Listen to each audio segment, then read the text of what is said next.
আসসালামু আলাইকুম এভরিওয়ান, কি অবস্থা সবার? আজকে আমি আমার পাখিদের জন্য কিভাবে সফট ফুড বানাই সেটা আপনাদের সাথে শেয়ার করব।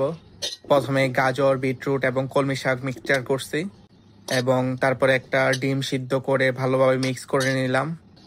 এরপরে হচ্ছে সিদ্ধ ডাল মিক্স, যেটা কিনা আগে থেকে ভালো মতো শুকিয়ে নেওয়া হয়েছে। তারপর কমার্শিয়াল এগ ফুড মিক্স করলাম ভালোভাবে। এরপর মিক্স করলাম ইউর প্যারটের প্রোটিন বুস্ট ফর্মুলা, যেটাকে আমি ফেরিসের বিয়ারি তানিম ভাই থেকে নিয়েছিলাম। এবং তারপরে হচ্ছে কি বিভিন্ন ধরনের নাট মিক্সচার এবং সাথে গুজি এবং তিসি দেওয়া আছে, যেটা সফট ফুডটাকে খুব ড্রাই করে ফেলে। এবং এরপরে হচ্ছে কি আমার নিজের হার্বস ফর্মুলা, যেটা কিনা আমি নিজে বানিয়েছিলাম বিভিন্ন ধরনের হার্বস দিয়ে।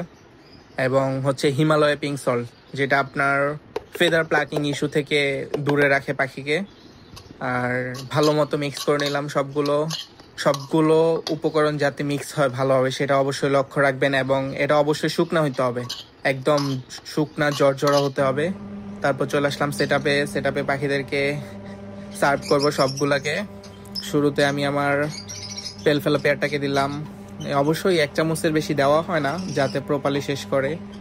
এরপরে যেসব পাখিগুলোতে বাচ্চা আছে ওগুলোকে একটু বেশি করে দেওয়া হয়, যেমন এটাতে বাচ্চা নাই যদিও, ওই উপরে বাম পাশেটাতে 5টা বাচ্চা ছিল, ওকে বেশি করে দেওয়া হয়েছে। এবং যেটাতে বাচ্চা নাই সেটাতে অবশ্যই কম করে দেওয়া হয়। এবং এটাতে সিঙ্গেল একটা পাখি, তো এই জন্য কম করে দিয়েছিলাম।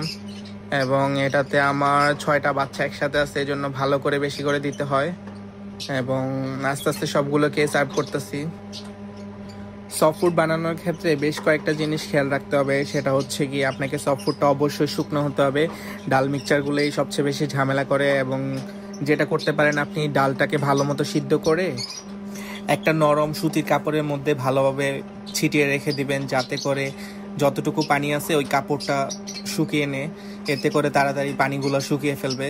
অবশ্যই সফট ফুড শুকনা জর্জরা হতে হবে, তা না হলে খুব তাড়াতাড়ি নষ্ট হয়ে যাবে এবং এটাতে ফাঙ্গাস অ্যাটাক করার চান্স বেশি থাকবে। যেহেতু আমি সকালবেলা সফট ফুড দিয়ে রাতের বেলায় খাবার বাটি নামাই, এজন্য একদম শুকনো দেওয়া ট্রাই করি। এরপরে আমি আমার ফ্লাইং সেটআপে পাখিদেরকে সফট ফুড দিচ্ছিলাম। এখানে অনেকগুলো বাচ্চা আছে, এই জন্য 2টাতে সফট ফুড দিয়েছি। এরপরে হচ্ছে উপরে কিছু পাখি আছে ওইগুলাকে, আর আমার পিছনে কিছু আমার ড্রিম বার্ড বলতে পারেন সেগুলো আছে, এই জন্য ওইগুলাকে স্পেশালি দেওয়া হয়। বড় কেজগুলোতে 2টো করে রেখেছি, যাতে করে ভালোভাবে উঠতে পারে। এতে করে পাখিগুলোর সাইজ একটু বড় হবে। আর বেশি পাখি থাকলে ওরা মারামারি করে। আমার একটা ডান ফেলোকে মেরে মাথার মধ্যে ব্লাড নিয়ে আসছে। এই তো অল্প একটু পরিমাণে দিলাম। Okay, that's all for today. Thank you.